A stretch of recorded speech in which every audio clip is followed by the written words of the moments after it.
Jo vuosituhansien ajan me kissat olemme joutuneet kärsimään kaksijalkaisten isäntiemme itseinhon objekteina.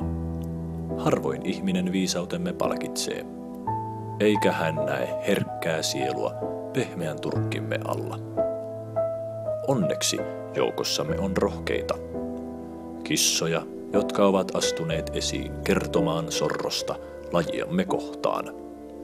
Henri, et ole yksin.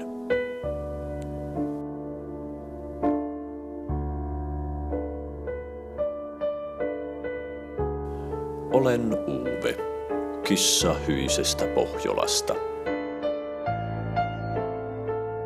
En ole yksilö, olen esine. Kaksijalkainen isäntäni kaipaa vain lohtua yksinäisyyteensä. Hän ei arvosta viisauttani. Kun yritän kertoa hänelle, mitä ajattelen maailmasta, hän tuskin kuuntelee. Olen ymmärtänyt, että ihmiset löytävät itselleen ystävän miehestä nimeltä Jeesus. Silloin tällöin minäkin yritän puhua hänelle, mutta kuten isäntäni, ei hänkään koskaan vastaa. Ei ole väliä, miten kissa kuolee, vaan miten hän elää.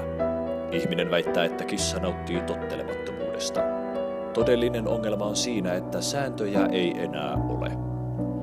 Tänään paljastin isäntäni salaisuuden, hänen masokistisen suunnitelmansa minun varalleni. Enää en uskalla nukahtaa, sillä pelkään. Mutta en kestä olla hereilläkään. Elämän tragedia on se, mikä kuulee sisimmässäni eläessäni. Maailman suurinta tuhlausta on juuri se ero, mitä minä olen ja mitä minä voisinkaan olla.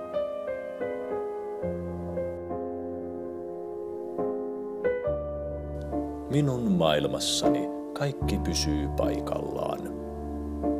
Minuutti minuutilta, tunti tunnilta, päivät sekoittuvat edeltäjiinsä. Kaikki on yhtä sumua. Aikaa tappaessani, aika tappaa minut. Kuka minä olen? Olenko edes olemassa?